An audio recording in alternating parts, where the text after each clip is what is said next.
ओम शांति। राजयोग meditation के इस श्रृंखला में आप सभी का बहुत बहुत हार्दिक अभिनंदन है। आज के इस सत्र में हम सुनेंगे कि सचमुच जब ईश्वर के ध्यान में हम अपने मन को ले चलते हैं तो ईश्वर की वास्तविकता को भी समझना आवश्यक है। आत्मा के विषय में तो हम सभी ने समझा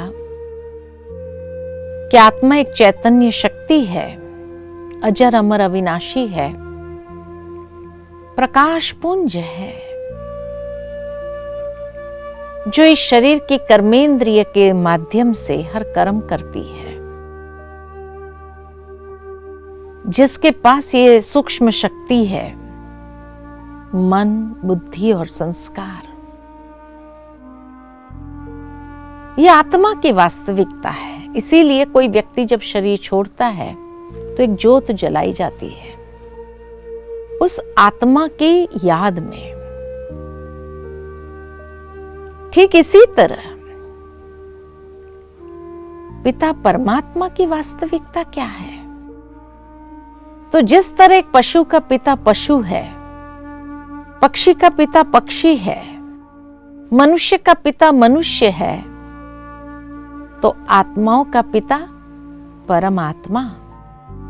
अगर आत्मा का स्वरूप अति सूक्ष्म ज्योति पुंज है तो उसके पिता का स्वरूप भी कैसा होना चाहिए? वो भी प्रकाश पुंज है, जिसको कहा अनंत तेजोमय, दिव्य प्रकाशमान,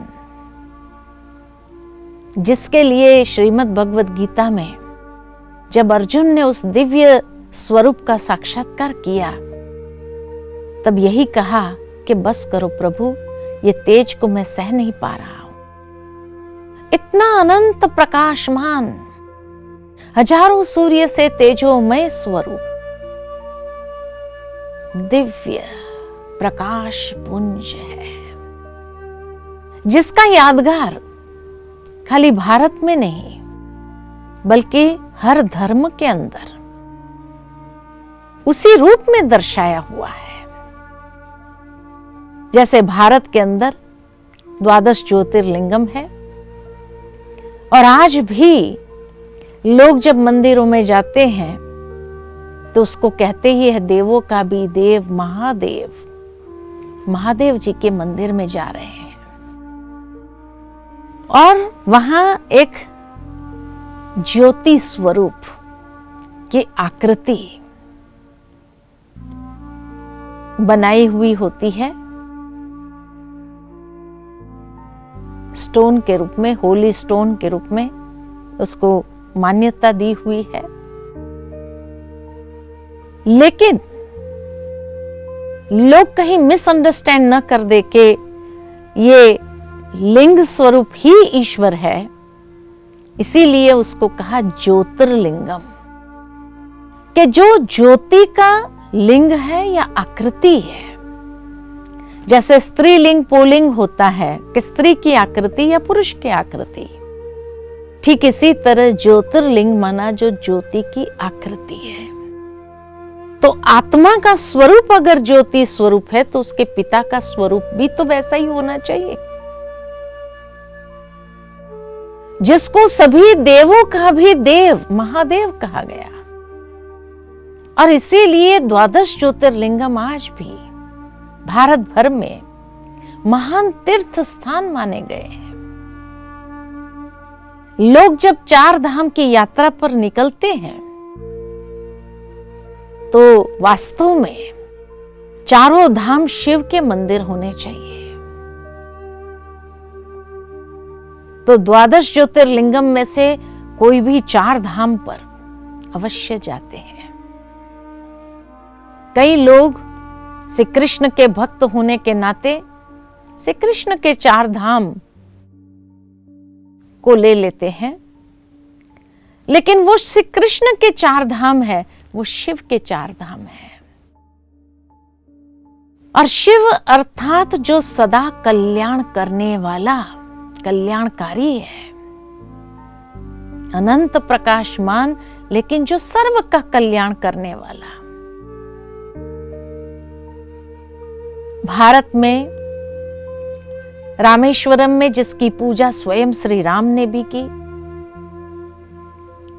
वृंदावन में गोपेश्वरम अर्थात जहां स्वयं श्री कृष्ण ने भी गोपों के साथ मिलकर के उसकी पूजा की। जिन देवियों को हम देखते हैं उन देवियों को भी कहते हैं कि वो देवों का देव तो है ही, लेकिन शिव शक्तियां, शिव की उत्पन्न की हुई शक्तियां हैं, तो जो देवियों का भी देव। गणेश जी के लिए भी कहा जाता कि सबसे पहले उन्होंने अपने पिता को ही देखा, उसकी पूजा की, तो गणेश जी भी जिसकी पूजा कर रहे हैं। तो सारे देवी देवता हैं, जिसकी पूजा करे वही तो देवों का देव महादेव हो गया। ये तो हुई भारत की बात, लेकिन भारत से अगर बाहर और धर्म में जाए तो इस्लाम धर्म में जब मुस्लिम लोग मक्का जाते हैं तो वहां काबा का पवित्र पत्थर है, वो भी निराकार ही है, जिसको भारतवासियों ने मक्केश्वर कहा। इसके पीछे एक कहानी है कि पहले इस्लाम धर्म में भी 360 देवी देवताओं की मूर्तियां होती थी, परंतु मोहम्मद पैगंबर सब जब आए तब उन्होंने कहा अल्लाह एक है, अल्लाह एक है।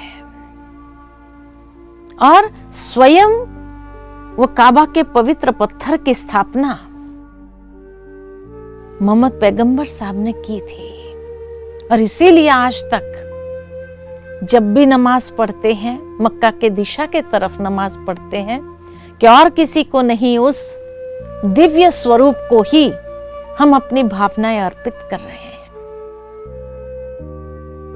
और आगे जाए क्रिश्चियन धर्म में तो वेटिकन में जब जाते हैं तो जहां पर सबसे बड़ा चर्च माना गया है, और उस चर्च के अंदर किसी व्यक्ति की प्रतिमा नहीं मिलेगी, परंतु गॉड इज लाइट, उस दिव्य स्वरूप का ही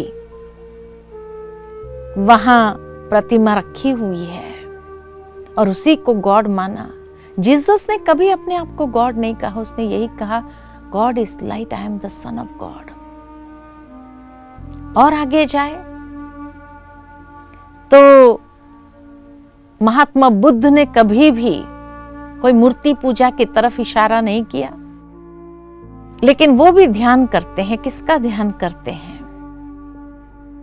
तो कहा जाता है कि आज भी जापान जाओ तो 3 फुट की ऊंचाई पर 3 फुट दूर बैठ के एक थाली में लाल पत्थर रखा जाता है जो बिल्कुल शिवलिंग आकार का होता है, और उसको नाम दिया चिंकुन शिकी, जो शांति का दाता है। और आगे जाए जैन धर्म में 24 तीर्थंकर हो गए, सभी ध्यान मुद्रा में है। किसका ध्यान कर रहे हैं? कहते सिद्ध शिलापति का, जो सर्वश्रेष्ठ है। गुरु नानक देव ने कहा एक ओंकार निराकार निर्वैर सतनाम। सभी धर्म, पारसी धर्म में जाओ तो कहा जाता पारसी लोग जब ईरान से भारत आए तो जलती हुई ज्योत को लेकर के आए थे। आज भी उनके मंदिर को कहा ही जाता है द फायर टेम्पल, जो अखंड ज्योत निरंतर जलती है। हर धर्म में एक ही मान्यता है उस निराकार ज्योति स्वरूप की, जिसको नाम भले अलग अलग दिए, किसी ने गॉड कहा, अल्लाह कहा, ईश्वर कहा, प्रभु का मालिक कहा। साईं बाबा ने क्या कहा? सबका मालिक एक। साईं बाबा ने कभी अपने आप को भगवान नहीं कहा। हमने उसकी पूजा आरंभ कर दी। अगर पूछा जाता है क्यों, तो यही कहते हमसे वो श्रेष्ठ थे, इसीलिए पूजनीय थे, इसलिए पूजा करते हैं। लेकिन उन्होंने कभी अपने आप को भगवान नहीं कहा। इसी तरह ये किसी ने भी, भारत में इतने देवी देवताओं के मंदिर हैं, लेकिन उन्होंने कभी अपने आप को भगवान नहीं कहा। लेकिन पूजनीय होने के कारण हमने उनकी पूजा आरंभ कर दी। तो सभी देवों का भी देव, सभी धर्मों में भी जिस एक की ही यादगार है, किसी ने गॉड कहा, अल्लाह कहा, ईश्वर कहा, प्रभु कहा, मालिक कहा, जो भी नाम अलग अलग दिए, है तो उस एक के ही गुणवाचक, कर्तव्यवाचक नाम है। तो सर्वधर्म मान्य, सर्वोच्च शक्ति, जिसके ऊपर कोई नहीं है, जो सभी से न्यारे हैं, और साथ ही साथ जो ब्रह्मा विष्णु महेश के भी रचयिता है, इसलिए उसको त्रिदेव कहते हैं। शिव को त्रिदेव कहते हैं, जिन्होंने ये त्रिमूर्ति की रचना की, और ब्रह्मा द्वारा सृजन, विष्णु द्वारा पालना और शंकर द्वारा महाविनाश। करण करावनहार कौन? शिव। हाँ, यहाँ एक गलती जरूर हो जाती है कि भारतवासी शिव और शंकर दोनों को एक ही समझ लेते हैं, लेकिन सोचने की बात है, जहां दोनों का नाम अलग है, जहां दोनों के स्वरूप आकृति अलग है, जहां दोनों का कर्तव्य अलग है। शिव को कहा भोलानाथ, शंकर को कहते हैं जब तीसरा नेत्र खुलता है तो महाविनाश, प्रलय होता है। तो नाम अलग, स्वरूप अलग, कर्तव्य अलग। अमरनाथ की महिमा जब गाते हैं तो कहते हैं कि अमरनाथ की महिमा इसीलिए है कि वहां पर शंकर ने पार्वती जी को अमरनाथ की कथा सुनाई। वो अमरनाथ कौन? जरूर शिव को कहा अमरनाथ, जो आज भी लिंग स्वरूप में जिसकी पूजा होते। अगर शंकर ने भी अमरनाथ की कथा सुनाई पार्वती जी को, तो अमरनाथ और शंकर अलग है, स्पष्ट है। तभी कहा वो त्रिदेव है। तो नाम भी गुणवाचक, उसका स्वरूप भी हमारे सामने स्पष्ट है, साथ ही साथ वो गुणों में अनंत, सर्वशक्तिमान। सागर की स्याही बनाओ, जंगलों की कलम बनाओ, धरती का कागज बनाओ, तो भी परमात्मा की महिमा अपरंपार है। तो जब अभी ईश्वर का स्वरूप स्पष्ट हो गया, तो फिर तो उस परमात्मा को याद करना, मन एकाग्र करना सहज होगा कि नहीं होगा। आज जैसे किसी राजा का बेटा जंगल में जब गायब हो जाता है, जंगली लोगों के साथ बड़ा होता है, लेकिन एक दिन राजा चक्कर लगाते हुए जब उस जंगल से गुजरता है, तब उसको भेड़ की टोली में एक बच्चा नजर आता है, और कुछ निशानी के आधार पर पता चला ये तो वही बच्चा है जो गुम हुआ था इतने सालों पहले। उसको महल में ले आते हैं, और जैसे जैसे उसको स्मृति दिलाते जाते हैं कि तुम तो भेड़िया नहीं हो, तुम तो एक राजकुमार हो, राजकुमार हो, धीरे धीरे वो रॉयल्टी के संस्कार इमर्ज होने लगते हैं। और इमर्ज होते ही वो भले कितने भी सालों उसके संग में रहा, लेकिन धीरे धीरे वो संस्कार समाप्त हो जाते, ओरिजिनल संस्कार जागृत हो जाते हैं।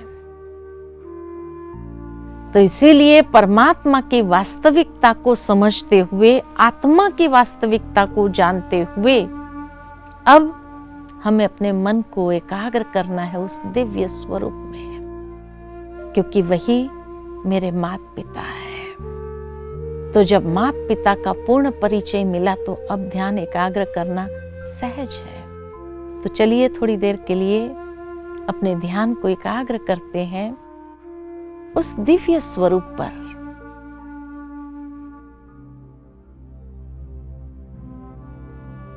ओम शांति। अपने दिव्य स्वरूप को अंतर्चक्षु से देखती हूं। मैं आत्मा अति सूक्ष्म ज्योति बिंदु प्रकाश पुंज हूं।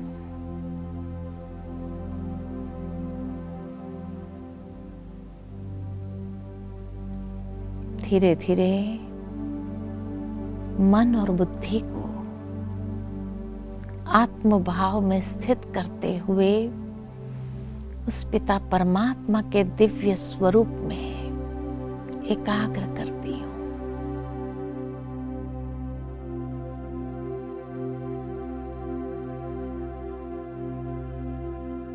जैसे मैं आत्मा प्रकाश पुंज हूं, वैसे मेरे पिता परमात्मा भी अनंत प्रकाशमान दिव्य तेजोमय स्वरूप है। ओम शांति।